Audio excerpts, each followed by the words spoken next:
Derek Wheatley, and welcome to episode 159 of the Wheatley podcast. Thank you very much for tuning in. Always want to say thanks very much to our last guest, Eleanor McSherry, who came on and talked about she's head of the autism studies down in the UCC.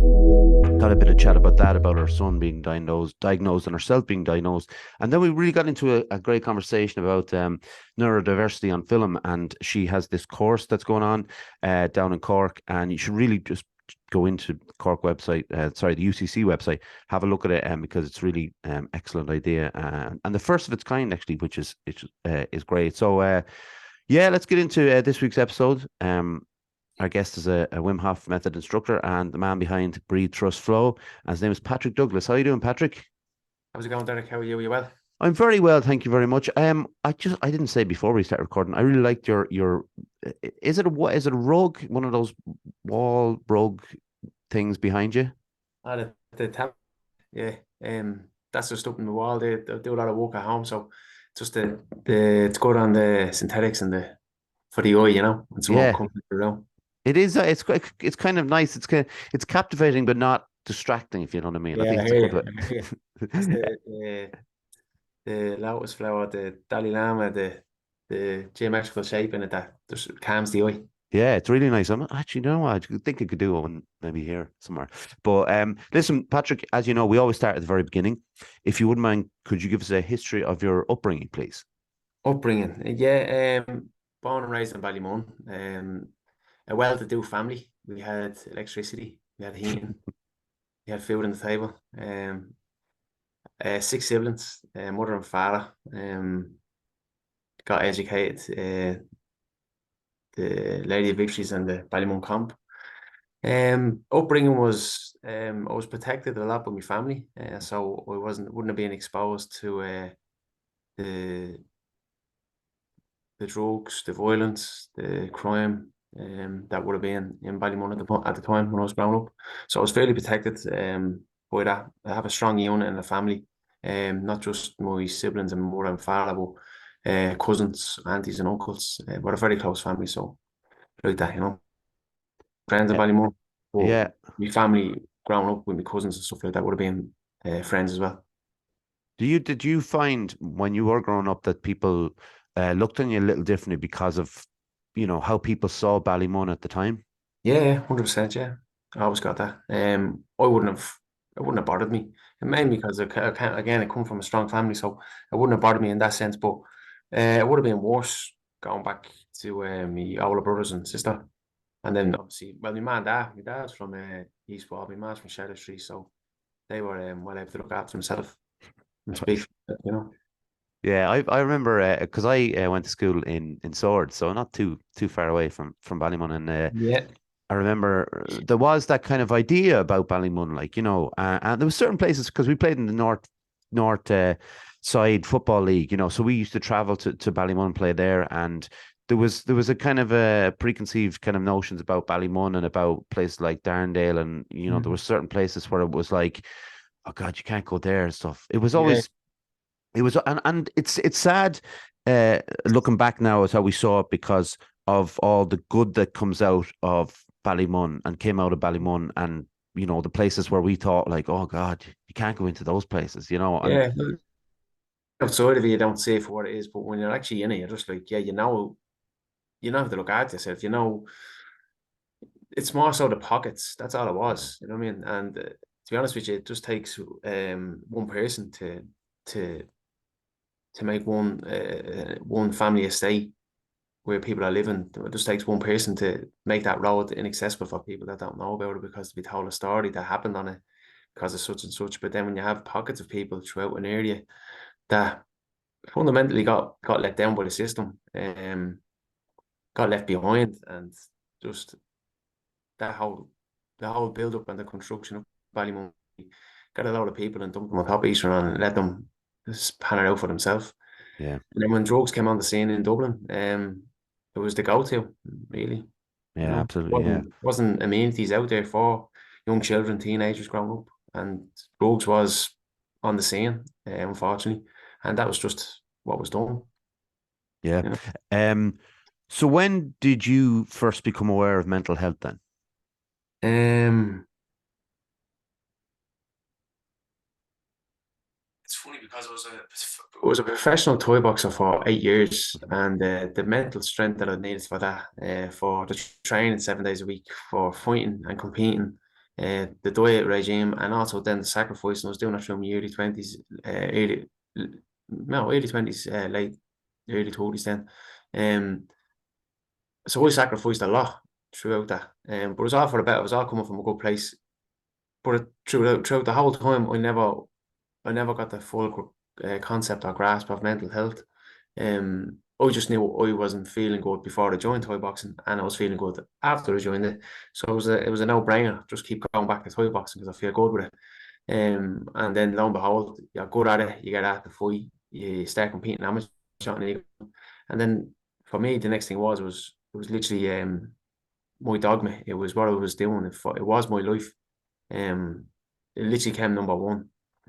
Um, and still mental health wasn't called upon. Mental health wasn't there. I had a very stern regimental mindset back then. I hadn't got the awareness of what it's like to have dysfunctional mental health or anxiety or depression. I hadn't got much awareness of that at all.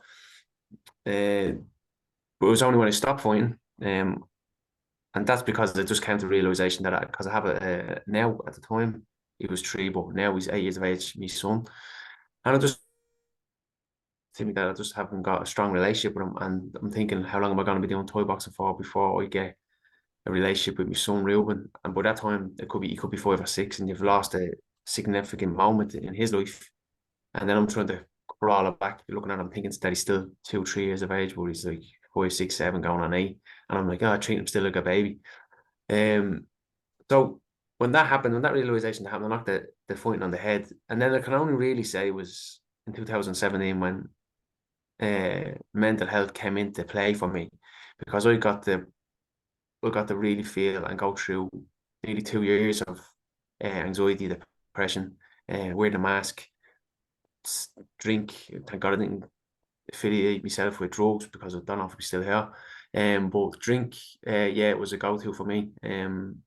I'd like to say I had a handle on it, but when it came to Thursday, Friday, Saturday, and Sunday, if someone was doing something, I was out. So it was the go-to for 2 years for me and enemy, especially 8 years of professionally fighting, and to start turning the drink like that when I used to be training. It just suppressed everything that was basically holding back. And it really all came to head then in 2019 with me. And when it came to head, it's like the walls came falling down. Just I had to accept everything where it was and where I didn't want to be, and everything that I went through. I had to accept it all, and accepted it through. Again, go back to mental health. It was all down to awareness of, like, I'm going through something. I don't know what I'm going through, and I don't know how to handle it. To then actually admit that I need help. And it was from 2017 to 2019, the start of 2019, when I was going through that phase. And then I got the awareness of how important it is regarding mental health, and regarding looking after your health, and regarding speaking, regarding living a healthy life, not suppressing anything. I got to learn it throughout 2019, and throughout 2019, started a new relationship with myself. I started looking after myself. I started speaking out about mental health within myself and in my own personal circles. I started getting into cold water therapy through sea swimming reluctantly. At first, I was only going down because my brother Ray, he would have been going down with his friends, and I was seeing him coming in lit up, happy. And at the time, the two of us, well, even now we're still living together, but at the time, we only started living together. So when he came in, I was just looking at him saying, you're looking different, feeling different, sounding different. And he's always telling me to get down to sea, get down to sea. And I'm like, no, I'm not going down to sea. Not to be working all day. Now I'm going to watch the telly. And like that, he's coming in happy and I'm sitting there miserable. I look back and say, I can say that now because that's how it was. At the time, I thought it was normal. But then one day, seeing that it was really in a rough patch, and he just goes, come down with me. You don't have to get in. You can just come down, Limo, Richie and all. They're all going to be down there, so you can have a chat with them if you want.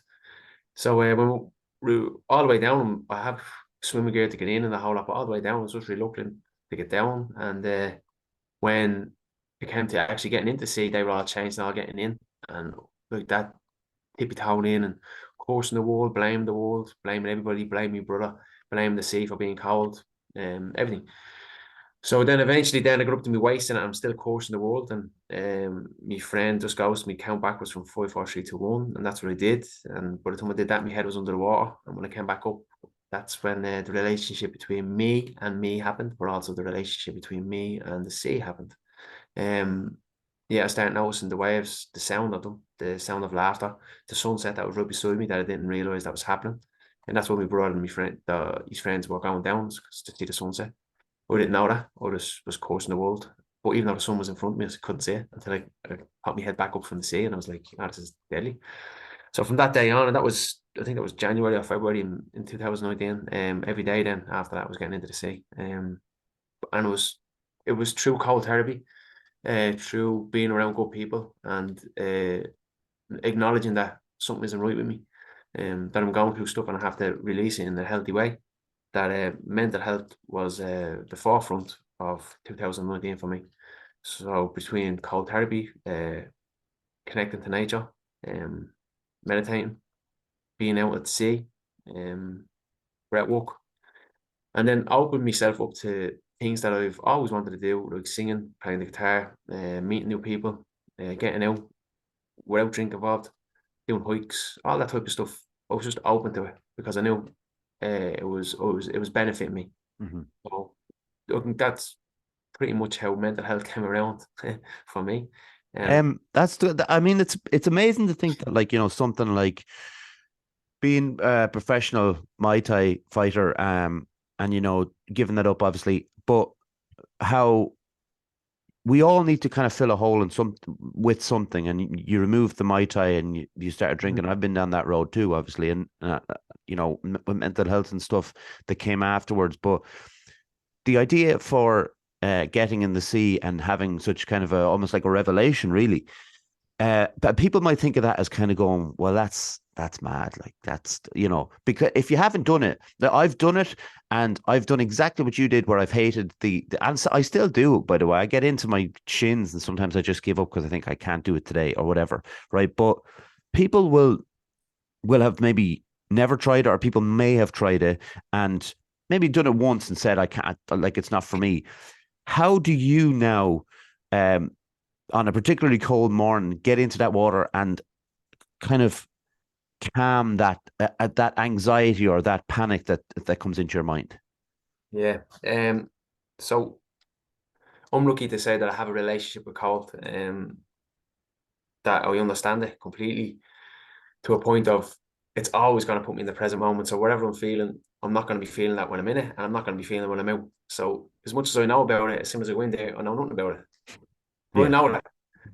But it's hard for somebody then to try and get in out that they're not going to feel like that. So it makes it 10 times easier for me to get in to the sea than it would someone that's not aware of that. Mm-hmm. So how I approach it, it is at this stage very simple for me. I don't acknowledge the whole the it's just normal to me. So when I'm down there, there's no anxiety, there's no wait for it, there's no idea of hanging around. Nothing. I'm strolling down. It's come to the stage now that I go for a jog. I get in the sea and jog back. I don't even bring a towel. I don't bring a dry robe. I don't bring a bag to get changed. And just take out my top, my stockings, my runners. So I get in the shorts and I'm running in. I sit there for what, 3 to 5 minutes, get out, get changed, and jog back. Because you can get to that stage with it. Mm-hmm. My advice to anybody going into the sea who's feeling that anxiety, accept it. Accept the anxiety. Go to the place of where you're feeling it. Sit in that vulnerable space that you're in and acknowledge that it's you who's getting in. You may see other people getting in and they're going to their neck and they're swimming, they're dunking their head or whatever. Acknowledge that it's you getting in and you meet yourself where you're at. So like you said to yourself, if you can only go to your shins, go to your shins, but be fully embracing that. Don't be looking past your shins. Oh, I should have went to my waist, or I should have stayed longer. Meet yourself where you're at and you'll start to have a healthy relationship with yourself. Because there's a part of you, which I call the lower self, some people call the shadow. There's a part of you, which is your lower self, that you don't acknowledge. You don't give it any time. You don't give it the light that it deserves. So that lower self of you, you may think it's you, but it's your lower self who doesn't want to get in the sea. You want to get in the sea. There's a part of you that you're the observer of your lower self. So you want to get in the sea, but your lower self is saying, no, don't get in, don't get in. But if you start talking to your lower self separate to yourself, as in another individual, if you start speaking that lower self kindly, lovingly, and acknowledging that the lower self is afraid to get into the sea, the lower self feels discomfort getting into the sea, you will go as far as the lower self wants to go. And then you'll thank your lower self and say, thank you for bringing this awareness to me that you feel uncomfortable. I'm listening to you, and we're only going to go as far as you go. You go that far, and then you get out, and you don't feel bad about yourself because you've just helped a part of you that needed help. You don't feel, oh, I should have went in, oh, I could have stayed longer. No, you were listening to a part of you that had resistance against it, but you were listening in a loving way rather than a judgmental way. So what happened, if the more you do this with your lower self, and in every aspect, getting up early in the morning, eating healthy, going for a run, whatever. But as far as getting into the sea, sit with yourself first, realize where the feeling is within you, acknowledge the reasons why you don't get in, and then say, okay, I understand this is in me now, but I also understand it's not me, it's my lower self. Speak to my lower self kindly and ask my lower self, how far do you want to go in? Just to my feet, grant. We'll go just to the feet, and then we'll come out and we'll have a cup of tea and we'll chill out.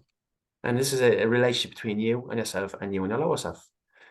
And the more you do this, the more healthier it gets, to a point of where the lower self is being heard and seen by you, the observer. And then when it comes to getting into the sea, you do it all again, but this time the lower self will go, I'm just going to go to my knees this time. And then you go to your knees.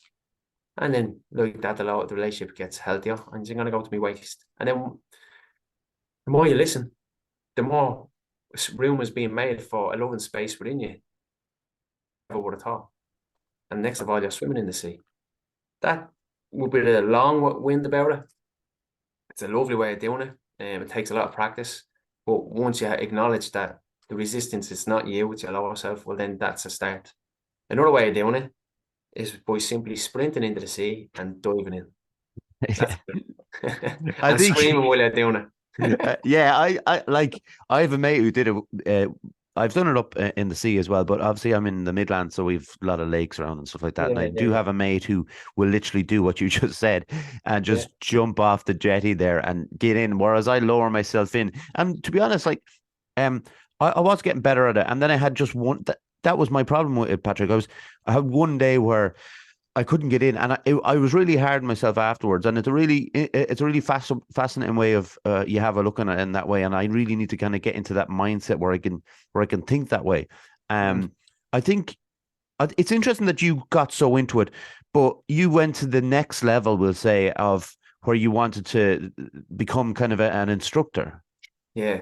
And that happened in a Wim Hof workshop. That was a breathing oil. Yeah, I had him on. He's great. Yeah, so as far as I'm concerned, he was the first Wim Hof. Well, the first established one. I know there was probably 3 or 4 at the time when they all got qualified together, but he was the first established. So when I was doing sea swims in 2019, I'm going down with people, and random people are just there and you're chatting away to them, and they're like, do this breath walk before you go in. I'm like, all right, whatever. And then you see them doing the horse stance when I'm getting out. I'm like, right, I'll just do it. I don't know what I'm doing. Yeah.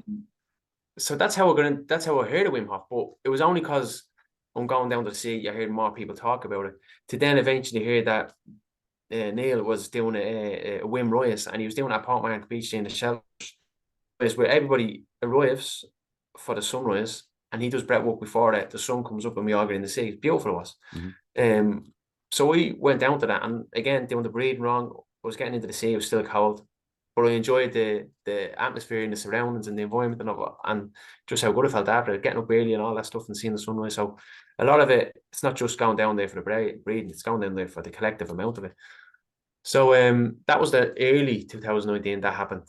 But then you hear that he's doing it again out in, I think it was out in Brea, Cologne, I can't remember now, one of the beaches. But I went out to that again, getting up early. And then with that, knowing that he's a Wim Hof instructor, I just go, when's his next workshop? So I booked into his workshop, but I ended up doing 2 workshops with him in 2019. It was actually 3 workshops altogether that year, but 2 Wim Hof workshops I did with him that year. And it was the last one, it was in November 2019. And I'm lying there doing the breathing and I'm feeling amazing. And I'm just like, why doesn't everybody know about this? Everybody should be doing it. What's stopping people from leaning in, like? And that's when the light bulb went off and just goes, why don't you tell them about it then? And when I said that to myself, I was like, why don't I be an instructor? So that came when I was actually deep in the breathwork, and I was able to have that moment with it. So it was the next day that I went onto the Wim Hof website. And you can before you can apply to be an instructor, you have to do a 10-week course. So that's what I did. I just went online, I bought the 10-week course, did that, and it was amazing. I loved it. And I would recommend anybody that's looking for a bit of structure, looking for a bit more an idea of the Wim Hof method, definitely lean into that 10-week course. It'll give you 10 weeks of structure around breathwork and cold therapy. It's a no-brainer. You're going to gain from it, put it that way. Yeah. So while I was doing the 10 weeks, I was certain that I was going to be an instructor. So I went online and I seen that there was the next advanced it's the fourth stage of being a Wim Hof instructor, is the advanced stage. And it was in March of 2020. And I was like, lovely, signed up for that. And then in March 2020, the world decided to shut. And I remember being in the airport, like I was going out to the Netherlands, and I remember being in the airport and I got an email off the Wim Hof Academy, and it was like, all applicants have been shut down. Nobody can apply, and we're not taking any more on. Even if you were set to do it in June or July or anything like that, like everything got postponed because of what was happening. But I'm in the airport heading out to the Netherlands and I was the last group to get in.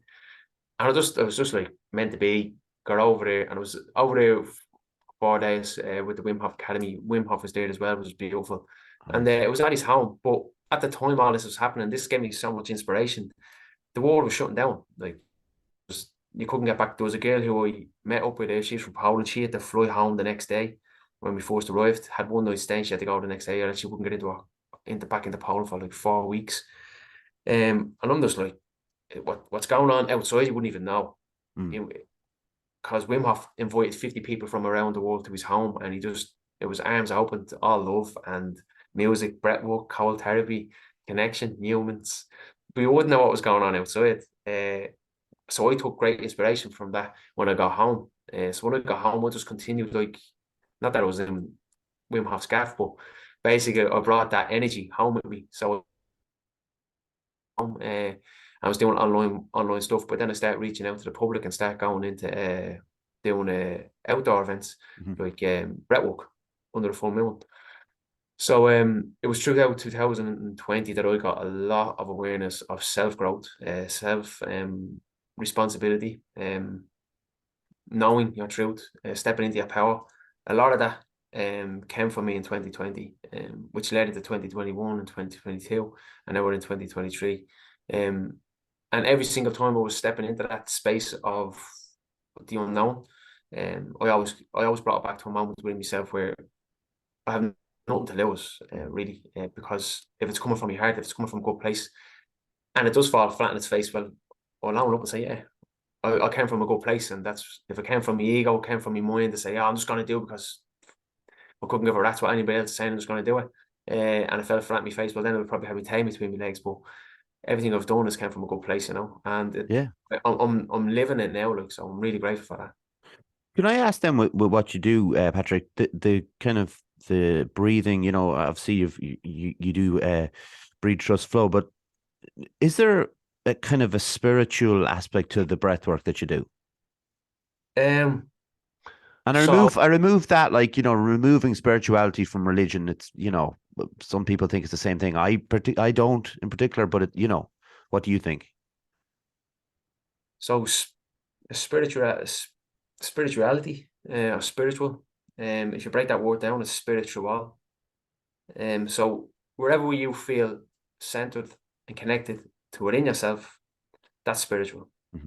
If you feel like you want to sit out your back garden and listen to the birds before you go to work, just to have 5 minutes, 10 minutes yourself, that's spiritual. If you feel you want to connect to the breath and go deeper in yourself, that's spiritual. If you want to go to mass every Sunday, that's spiritual. If you want to open up around the table with a cup of tea and close friends, that's spiritual. And if you break that word down, it is spirit through all. So literally spirit through all, everything. It's your perception on it. That's the only difference. When it comes to breathwork, though, it's undeniable, and I can say this easily. And if anybody wants to challenge me on it, I'm more than willing to have a chat and even give them as many breathwork sessions as they want or need. The breathwork is a connection to your higher self, to a deeper unknown of yourself. And when people start tapping into the breath and really leaning into it and allowing themselves, if you were to do that over a certain amount of time, you will be a different person. It could change you. It changed me, certainly did. But it is spiritual. It is spiritual because you are connecting to a deeper unknown of yourself. And everything that you are today, you are unaware of. It's been programmed in you. You are conditioned through your environment and surroundings. So everything about you is from an external environment.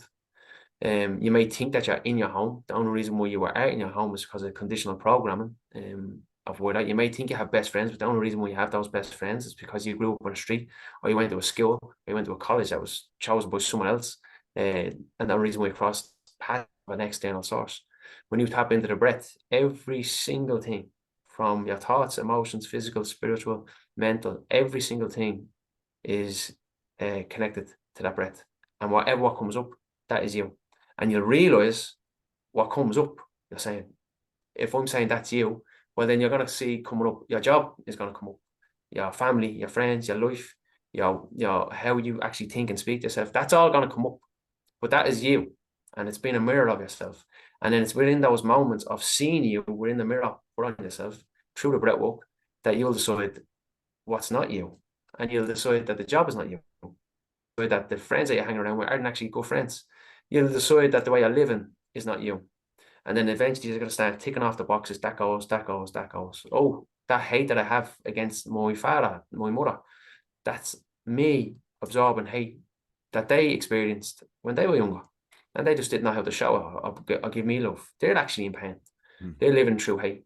So I'm able to see that now, that I actually don't hold hate against my father because I see the pain that he's in. I don't hold hate against my mother because I see the pain she was in.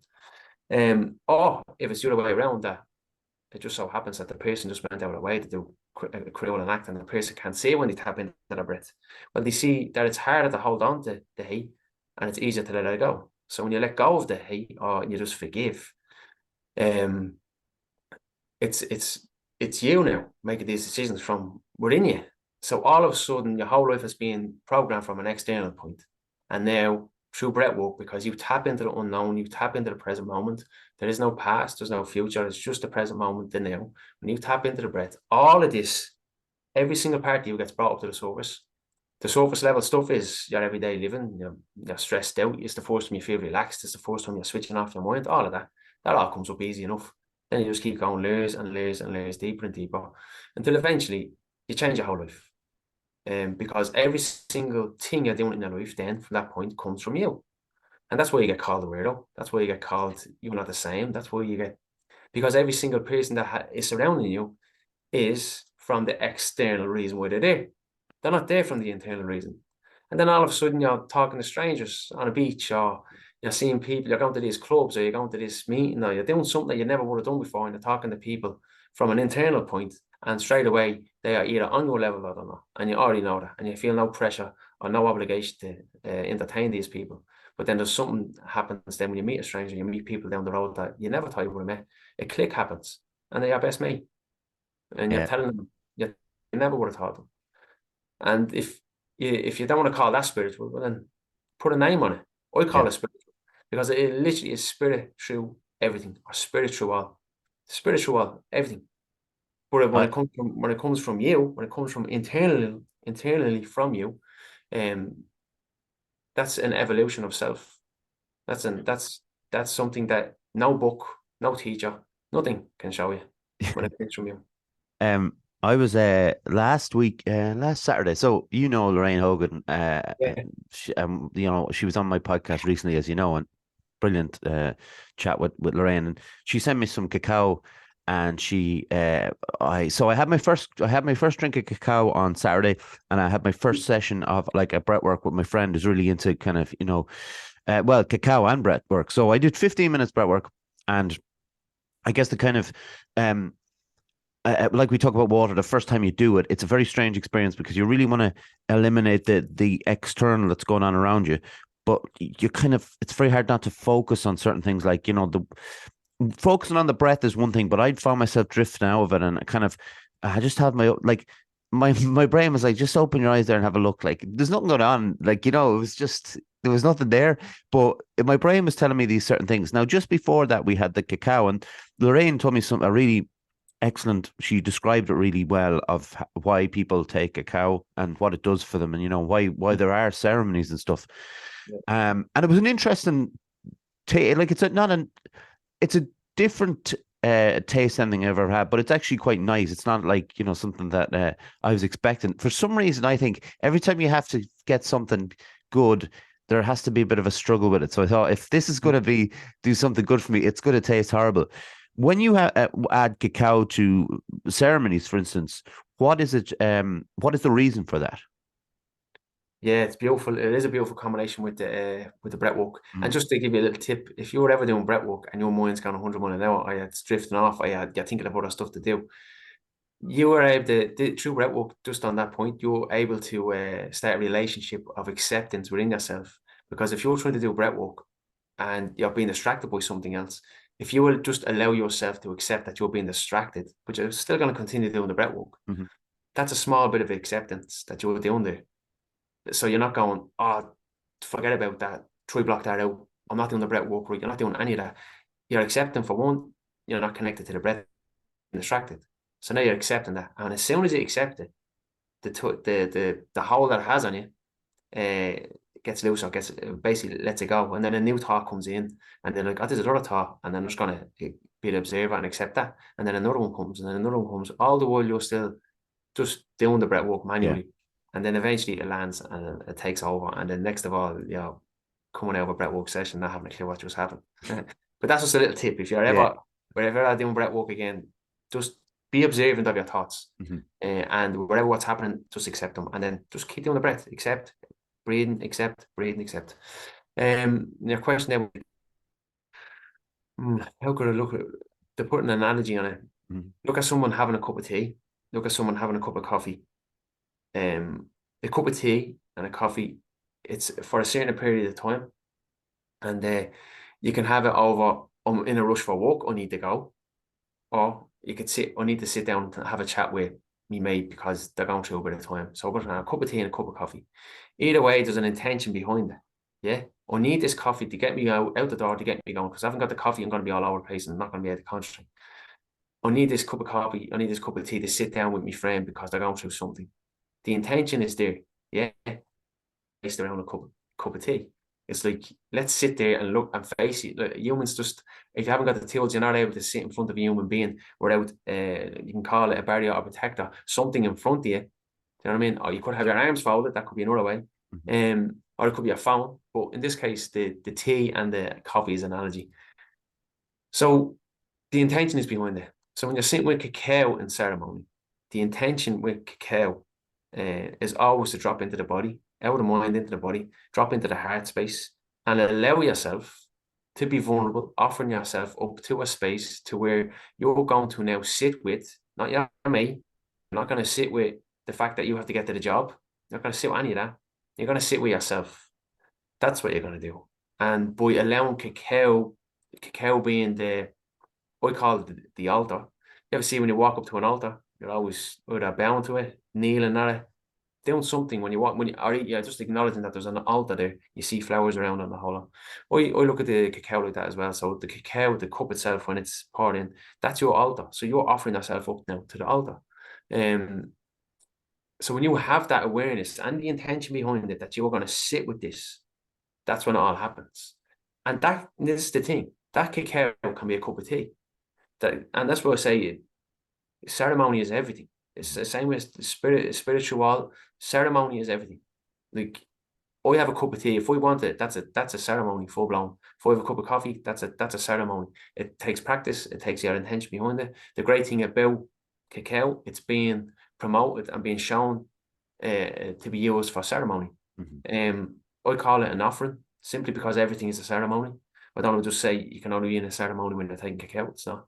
You can light a candle and an incense, switch off the lights and sit in a dark room. That's a ceremony. So with cacao though, it makes it more and accessible for people who are just trying to find some sort of platform or some sort of landing page or some sort of space that they can sit with themselves.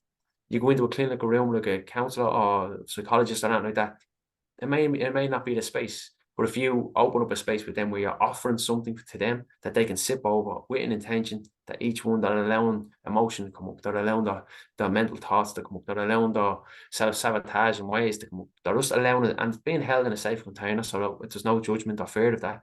And that's all explained if you ever go to a ceremony that's held in that space. That's all explained.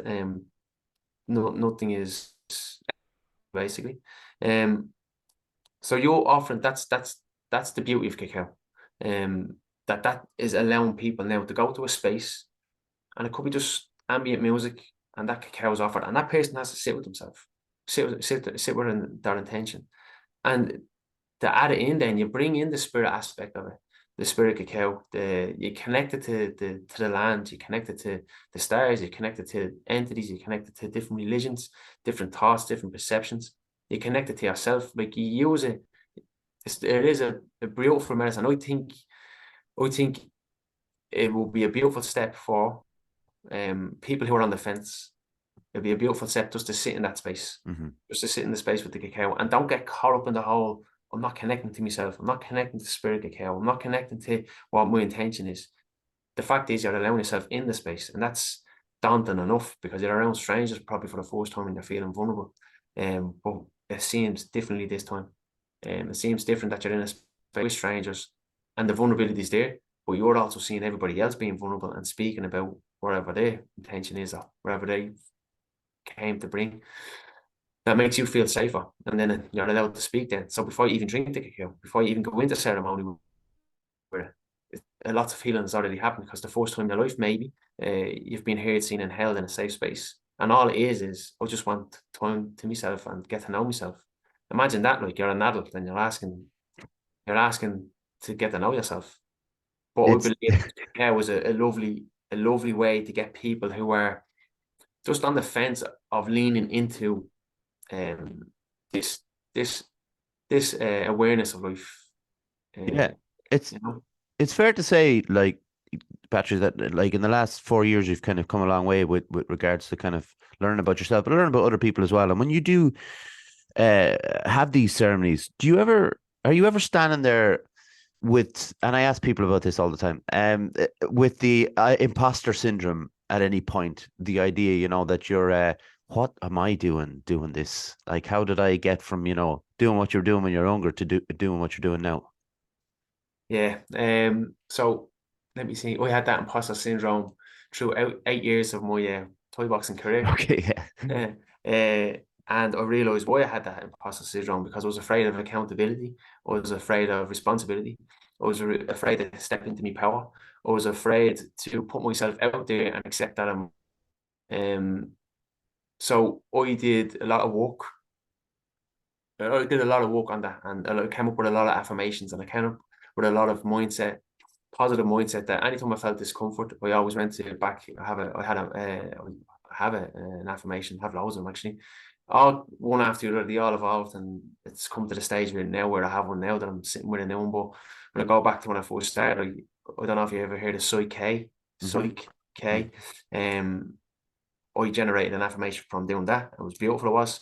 So every time I came to a place of discomfort or unknowing or at ease, I was go forward with the confidence, knowing that this is what I need to do. So when it came to me in the imposter syndrome, very quickly when I was doing the Wim Hof, before I was even qualified, I was telling myself, feeling my inner self, knowing my inner standing, that I was the best Wim Hof instructor in Ireland. That what I can give, people are going to be speaking about it across Ireland, across Europe, across the world. So when I speak like this, I'm not speaking from an ego. I'm speaking from my eagle, and my eagle is flying high, well fed, and is healthy, sharp, and sees when it needs to eat, and when it knows to eat, or when it just glides. So when I'm speaking like this, I'm speaking from my eagle. And when all of this came to me in that space, it was coming from that place, and I didn't have to worry about it anymore then. So every time that imposter syndrome, then every time I was walking into a space, I was speaking from my ego. I wasn't speaking from anywhere else. I wasn't speaking from my head or an egotistical type of thing. Because I had that belief and confidence that what I'm doing is coming from my heart. It's coming from a good place. It's also being humbled. No matter how much work you do, you're always going to be humbled by it. Doesn't matter how many ice baths I take or how many breathwork sessions I do on people or with myself, I'm always humbled by it. So with the knowing that I'm standing there holding space with people, I'm speaking from my ego, it's coming from my heart, and it's going to be a day when I'm going to be humbled by this stuff when someone else is holding space for me. So the imposter syndrome isn't there for me anymore. Right.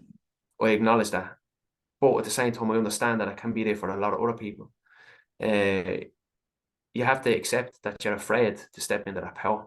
You have to accept that the reason why you're not in is because the perception of other people. That could be your family, your friends, society. They're the reasons why you're not stepping in. You say you're afraid, but the reality is that you're afraid of what other people think of you, what other people are going to say about you. And you're not accepting your full power, because as soon as you do accept your full power of who you are and what you want to do, then imposter syndrome is gone. But you also know, so is the world and society and the people that I know in my life, they're also gone, and I'm on my own. Only for a certain time you'll be on your own, and that's when you find your most strength, when you're on your own, because you're the only one that feels like this, you're the only one that sees the world like this. But then eventually your energy is so resonating out that people start coming drawn and being attracted to you. And next of all, you have a community around you, you have a society around you that is in resonance with you. So if you are stepping into that space where there's imposter syndrome, that feeling, accept it. And again, go back to that lower self. It's your lower self that feels an imposter. It's not you.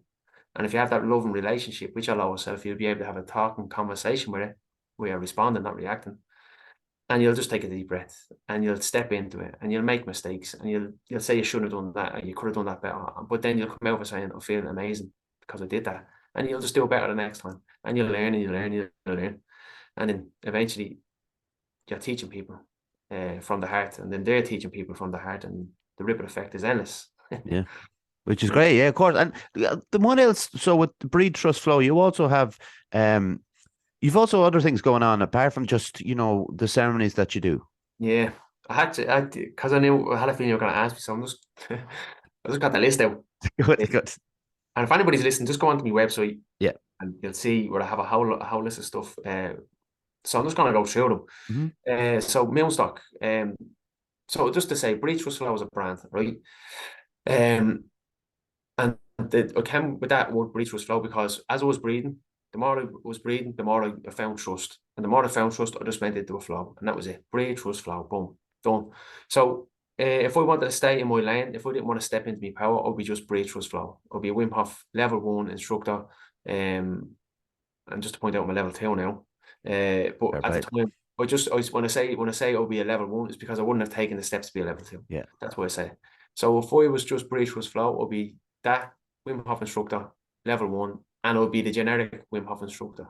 I'll be going off the book. I'll be going off how things should be done and not bringing your own essence into it, not bringing in a deeper connection of self into it. The uniqueness of me, basically. So I stepped into my power, and then Breathe, Trust, Flow opened up as a brand then. So if I look at the list, I'm just going to go off by the list and not in any particular order, but Moonstock. Moonstock is basically a gathering of like-minded people who every full moon, which is every month, every full moon gather on the beach, and we connect to the breath. We go through a breathing, a period of time where we're doing breathwork, and from there then there's connection to body, there's connection to self, there's connection to others. We do some movement, a little scream, and just to release a bit of energy. And then if people want to get into the sea, they get into the sea. And that's every month. And them gardens are beautiful. And the sea, complete strangers gather on a beach every full moon, regardless of the weather, winter, snow, summer, autumn, whatever. It's beautiful. It happens all year round. Actually, this next month is we'll be going into the 3rd year of doing Moonstock. Oh, wow. Yeah, so, and some incredible people have passed, and some incredible people are coming, and It's just amazing. Mm-hmm. So that's every month, and the next one I think is the 7th of March. Yes, 7th of March. All right. Yeah, so no need to sign up. Nothing. Literally just show up. Common sense applies. If it's cold weather, wear warm clothes. If it's warm weather, wear probably. Bring a few snacks if you want a bit of food, if you're going to be hungry. The likes of that. Common Yeah. sense. It's always common sense prevails. Then I have with Lorraine, the Annam Tour retreat. And just to say that we have our next one coming up at the end of this month, the 24th to the 26th of February. It's a weekend retreat in Offaly, Salnatua, Maureen and Neil's place. Beautiful place, beautiful land. That retreat is a powerful retreat. And you want to talk about spiritual, like from the time you arrive, the drive down is spiritual for people. Because they are fully letting go. They are fully, and the great thing about it is no phones. So the fact that Oh, you are, good. no phones whatsoever. Obviously, if there's an emergency, we're not like again common sense. Yeah. No phones from the time you arrive, and we have a little ceremony and all, like for the whole handing over of the phone. It's amazing when I ask people to stop. Right, I want everybody to knock off their phones. Like half of them don't even know how to knock it off. Like, it's amazing to watch that. But I Yeah. understand why, because I'm a culprit from when it comes to phones and being addicted to them. I have to have boundaries, because if I don't have boundaries, the phone runs wild, Yeah. or I run wild with the phone. So I have to have boundaries. So I understand that. I understand the addictions that people have. I understand the need and the want that people have with phones. But to take it away in a safe environment, that's when the magic happens. That's when Yeah. spirit comes out from the people, and that true essence starts to shine. And they realize that everything, look what I was saying earlier, everything that they've ever really wanted to connect to was within themselves. It's never outside of themselves. What's great about it is when you connect to within yourself, you resonate that out. So everything outside of you then is in resonance with you. So basically you're connecting to everything. It's a win-win. Yeah. But the Anam to it really brings people from the arrive to the time they leave.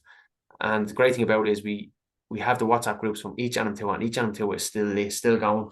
People have made new relations, new friends, new lives. And we've got to see it unfold, because it's not just a weekend and then see you later. It's a weekend and then, Mhm. right, well, we're now connected through this tribe, we're now connected through this community together. And we get to see that progress through the WhatsApp group, because they're putting in job promotions, they're putting in little small businesses that they're putting in that 4C, all this type of stuff. Yeah. So, and that's since 2020, was it? Yeah, I think so. Yeah. So that's Anam to it, and I just it's a one and done. I don't think anybody wants to come back to Anam to it, because they'll never be the same again. Every single one of them Yeah. are. And if you wanna come back to Anam 2, you're gonna have to like literally erase everything you know about it to try and experience that magic that first happened. It's great for me and Lorraine, because we get new people every time, and it's different for us all the time, and it's beautiful. And yeah, just want to give Lorraine a shout on that as Yeah. well, a legend. So again, mail stock at the end of the month. If you're interested, just reach out to the website, reach out to me, all around. Let me see. I do. Oh yeah, men rising together. Mhm. I do a lot of work with men. Myself and me, a good who again you meet down when you start happening within yourself. You start meeting people like you. Good friend of mine, my brother, now I'll call him, David Patrick Farrell. He met him down the beach, and through our own evolution, our own separate growth, we realised that we're on a very similar path. How we speak and how we think and how we feel. We went to a men's retreat. I don't know if you know Inward Bound, Dara No. and Rob. Well, we went to their men retreat, and we realized the power of it was a men's retreat as well. So we realized the power of men coming together. It was the Mhm. first time we really experienced this. And then we realized the power of circle, we realized the power of sharing. It was a massive weekend for us. But what came to the two of us is this is something that is for me, and he said the same for him. And it's like, why don't we start something up? Why don't we get something going? So through doing the work ourselves, we're always doing the work on ourselves or with someone else, someone's holding the space for us. But we just came with the concept of doing men's circles. And like that, you're putting it all together. You want something to land. It was like, what about men rising together? And the whole idea is that men are supporting other men. Uh, rising up from wherever where they are, that slumber, that death, the life that they don't want again, they're rising from that to be alive. And they're doing it together. It's not just, I think, because men being competitive, it's like you see a man stepping into his power, he's a wanker, he's in his ego, get rid of him. Like, but when you see a man stepping into that power, knowing that it's coming from a good place, you get resonated to that man, and you want to know what he's about. You want to see what he's doing that's maybe be in his power, and you feel more intrigued and more of a pull to him. So if all men are doing that, and they're all doing it together, you'll just have ordinary men who's going around lost within themselves, lost within society, and you'll see strong men in front of them. And when you have strong men, you have strong society. You have men being able to hold space for women who basically were holding space for men 24/7. So you have men being able to hold space for women, and the balance is off, completely off, with all of that. But how are we expecting men to hold space for women when they can't even hold it for themselves? Yeah. So I know how important it is. So I have a son who's 8 years of age. He's teaching me all the time, but at the same time, I have to be, if I want him to be a strong man, I have to own that myself. I have a daughter now who's 7 months old. So I have to show her what a strong man is from the time she's born. And so she knows what a strong man is, and she's not manipulated. So she's not thrown into a situation that's hard for her to get out, or decisions that she doesn't want to make. So we know that. And I know if that's just me, my personal journey on that, men rising together. But then you have how many men in Ireland that need this help? How many young men and how many teenagers that need this help? And it's not for empowerment of other, of self. Is to be a man and step up and to know how to protect, be a man to know how to be in a masculine energy and a feminine energy, to be a man to know how to hold space for a woman in a empowering way, but also in a nurturing way. So it's all of these things, and unfortunately, just how society is, it's in a lost state. It's no surprise that men are the way they are, and if we have an opportunity to bring men together in a safe environment, an empowering environment for themselves, we'll do it all day. And it's great that my good friend of mine, David Patrick Farrell, the two of us are doing it together. It's a beautiful thing to do, and to see men just, it's amazing. Strong men coming through, put it that way. And it's getting more common and common. It's great to see the work that's going on elsewhere with other men, and it needs it. Society needs it. We already touched on the breathwork with cacao. I do that, yeah. I hold space with breathwork and cacao. We do that, which is a beautiful combination of the two. And then I have Wim Hof workshops. I have Wim Hof workshops that I do. I pick a location. I put the Wim Hof workshop there. You get to understand the 3 pillars of the method. That's the breathwork, the cold therapy, and the commitment. You get to understand some of the science behind it. You get to understand it's not just breathing, that it's not just ice bath. It's a whole fundamental collective amount that's coming from you and a decision that you want to make. So the workshops are very, and what I love about the workshops is you don't need 10 of them. They're a one and done. They're just like, you do the workshop, you move on, because what you've learned from that workshop, it should sustain you to get you where you want to get. But if you want to come back to them, they're there for you. I also do private workshops as well at home. That's called the Wim Hof experience, not the Wim Hof method workshops. It's the Wim Hof experience.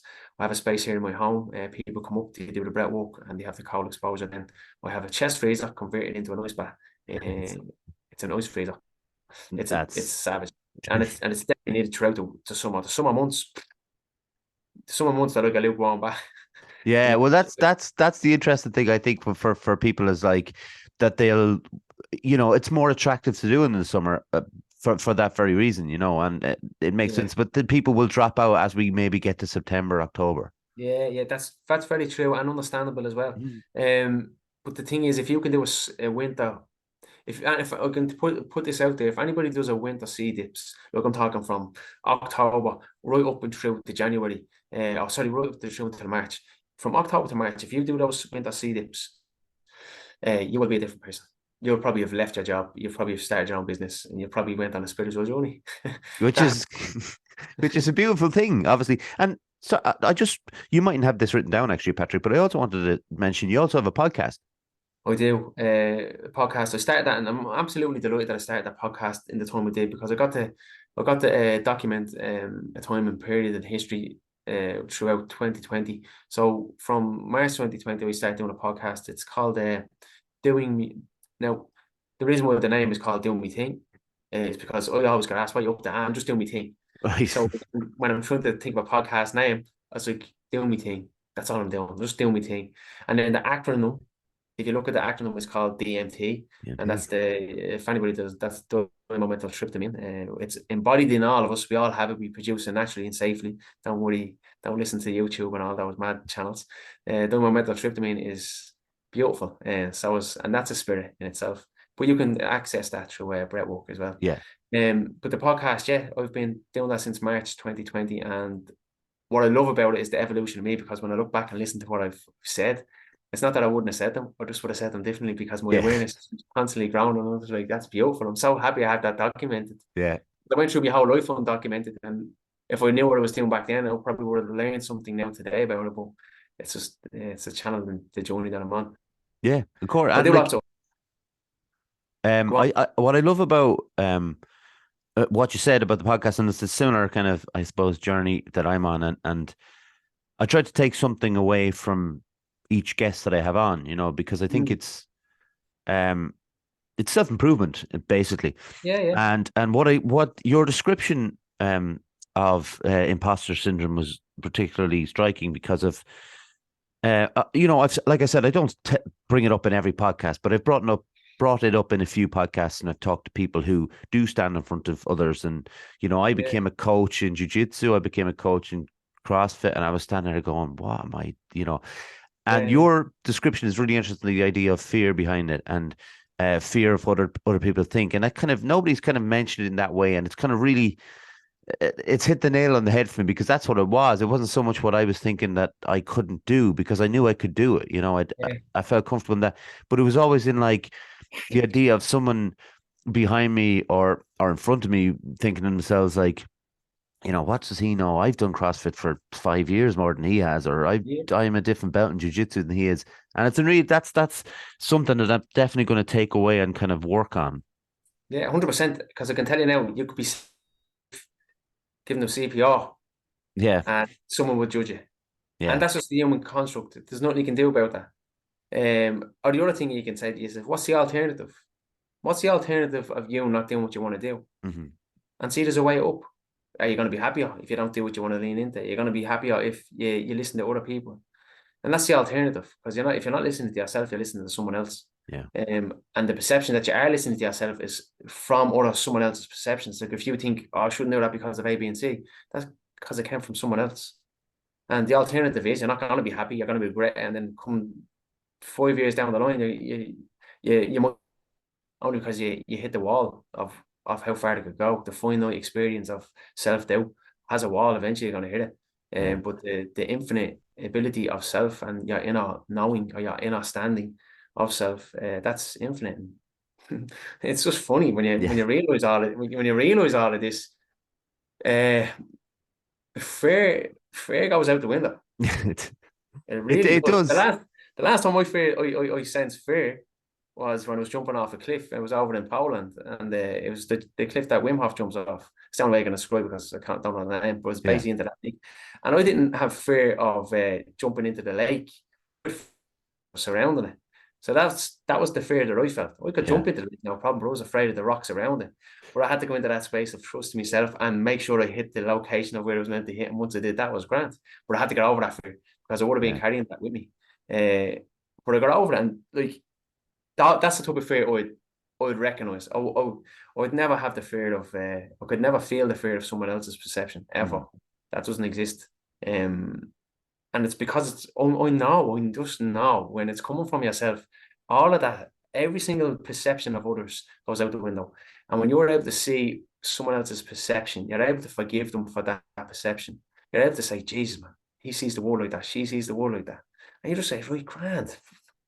Even if it's about yourself, like the amount of people that criticize people doing good, I just mm, laugh. I'm just like, that's just a mirror on those people. Those mirror just, they're doing wrong because what they're doing. But what that they really do, they're just unconsciously doing it. They're just putting a mirror on themselves, and they're just not doing whatever they want to do.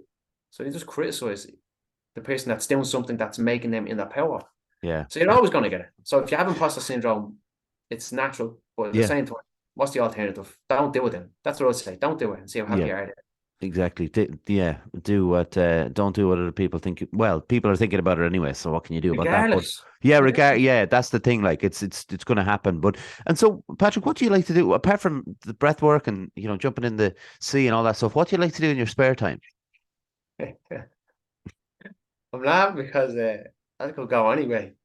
Uh, What I like to do in my spare time, I love being a father. I love being a partner. And that's not my spare time, by Mhm. the way. Yeah. But the things outside of the work that we do, and the hard work, it's not hard work, it's hard work. So the stuff that I do outside of that, and what I love about it from doing this, the more you do it, the less you have to do. So from more from doing breathwork, the more I've done ice baths, the more I've went to plant medicines, the more I've went to people holding space, the less I've had to do, the less of that I've actually had to do. So when I first started getting into this, I had to do it every day. I had to do breathwork every day. I had to do ice baths every day, simply because we're the healing that my body needed, and my mind, and my soul, and all that.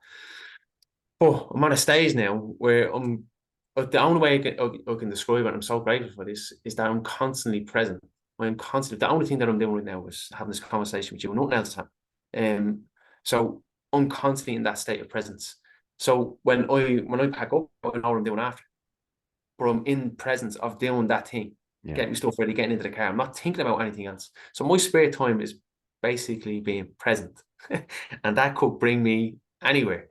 To point out a few things, being a father Mhm. to my son, being a father to my daughter, being a partner to my fiance is Eva. What else then? Getting out then in the everything after that. That's just like stuff we do. I'm literally that. When I'm that, I'm nothing else. I'm not the instructor. I'm Yeah. not the. That's all I am there. But when I want time for myself, I sit a lot of times with plant medicine. I sit a lot of times with breathwork. I sit a lot of times with cacao, journaling, meditation. Good quality time. I'm not talking 5, 10 minutes. I'm talking could be 4 hours, like 5, 6 hours, depending on how long it takes. And the great, beautiful thing about this is that I don't need much of that. But when I do need it, I need it. So when I get Mm. it, that's a battery that lasts me for like 2, 3 weeks. That I feel I need to sit back with that. I feel like I'm feeling a bit drained here, and I know I'm a little short on how I'm performing. So I need to and go back into that deep place. And like that, I have a beautiful partner. She supports me fully. So if I went missing for 3 days, I didn't go missing. She knew where I was, but I went off. Like I wasn't a father or I wasn't a partner for 3 days, simply because I was in that space within myself, allowing myself to be there, so I can recharge my batteries, integrate what I've learned, and move on. So spare time with me is being present with me, and that could be with anything Mhm. or anywhere. And literally, when I'm in that space, nothing else is happening. I'm just so grateful that I have that awareness, and I'm so grateful that I get to do that. I get to really do it. Not just I need 10 minutes on my own. I need a half an hour. I need to get away. I get to do the work, and Mhm. it's simply I get to do the work, hard work, because of being doing it, always offering myself back up to something higher than me, something bigger than me, always doing that. There's a stage now that I can connect to that without anybody else. I'm connecting to that through myself, with spirit, with source, with energies, with entities, whatever you want to call it. Some people call it God, some people call it the universe, some people call it whatever. Um, Wherever it is, I'm offering myself up to that. And once I know it's coming from a good place, that's what I do in my spare time. Excellent. A very thorough answer. I like it. Patrick, can you just tell us one more time where people can find you? Yes, so you can catch me on the website Breathe, Trust, Flow. I'm just going to say this because it caught me out a few times. Breathe with an E. It's Yeah. not breathe with an E. It's not breath, trust, Yeah. flow. I was setting up my website. I actually put in breath, trust, flow, and I had to do it again. It's like, fuck. So it's breathetrustflow.com or .ie, and that's my website. And then you can catch me on Instagram, which is at Breathe Trust Flow. That's it. You can catch me there. If you go into my Instagram, you'll see stuff that I'm doing. If you go into my Yeah. link tree on my Instagram, you'll see links to stuff that I'm doing. If you go into my website, you'll see a full list of stuff that I'm doing. And What again, else? podcast, doing my thing on all the podcast Yeah, platforms. well, I have on SoundCloud, Spotify. That's Yeah. about it. But you catch it there, yeah. Do Me Thing podcast, and I have 50 episodes out. Hoping to get 51 done now on Monday. And the thing about a podcast, I go off the whim. There's no real structure. If I have something on, I'll just get it going. If I can get a guest on, happy days. If not, I'll just do it myself. Um, what else then? Yeah, that's really it. You can catch me Cool. down the beach every now and again. You catch me at festivals. If anybody ever wants to reach out to me, just reach out. Exactly. Yeah. Patrick, you've been an absolutely brilliant guest. Yeah. Very fascinating, entertaining. Thank you so much. Thank you. Eric, it's been a pleasure, and thanks for listening. It's great to be on a podcast. It's been a while since I've been on a podcast now. No, it was great, and I hope more people have you on, and particularly follow you up on wherever it is like they want to see on your website and Instagram, because I think a lot of people will learn from you. Could you stick with me for 1 minute? I'll close it out, get a quick photo, and we'll be on our way. Is that right? 100%. Thank you very much. I also have to thank John for doing his technical side of things for me. I always thank my mum, my dad, granddad, Jared and Calvin for helping me with the podcast and with life in general. We are on YouTube. Subscribe to that if you would. Instagram, Facebook, and Twitter. And then, like we were saying there about podcast platforms, we're on Spotify. We're also on Apple, Anchor, and you'll find all the ones under Anchor anyway. Most of all, a big thanks to anybody who's tuned in, watched, or listened. And once again, Patrick, thank you so much. Thank you, brother. We will see everyone else, as the title of the podcast suggests, next week. If I can find my way out with this, that'd be great. But you know what's happened? My thing has disappeared again. You know where I press stop? Minimize. Yeah, but I can't figure it out anymore. But we're gonna stop the video, and I'll tell you what, Patrick. This is the worst ending, and I'm glad you've been part of this. But you know when I was telling you about we started this about pressing record? Yeah. That's disappeared on me, would you believe? So we're just kind of... Well, I'm just glad you recorded it. Yeah. At least there's that. Let me just bring it out with like a bigger size. I can edit this out at the end anyway, so it's okay. Oh, that's as far as it'll go. All right. Listen, do you know what I'm going to do? I'm just going to take the photo now, actually. So that'd be easier, wouldn't it? Yeah, walk away. So all we have to do, Patrick, as I say to everyone else, is just keep our eyes open. That's easy enough. I'll count down from 3, all right? Okay. Yeah, walk away. All right. 3, 2, 1. Excellent. Are our eyes open? They are open, Patrick. Listen, Patrick, I'm gonna let you go about your business and get on with your day. I know you're a busy man. Listen, this is very much appreciated. Thank you so much for doing it. 100%, bro. Thank you. Talk to you then. Yeah, cool, man. Take care of yourself. Talk to you then. Bye. Bye.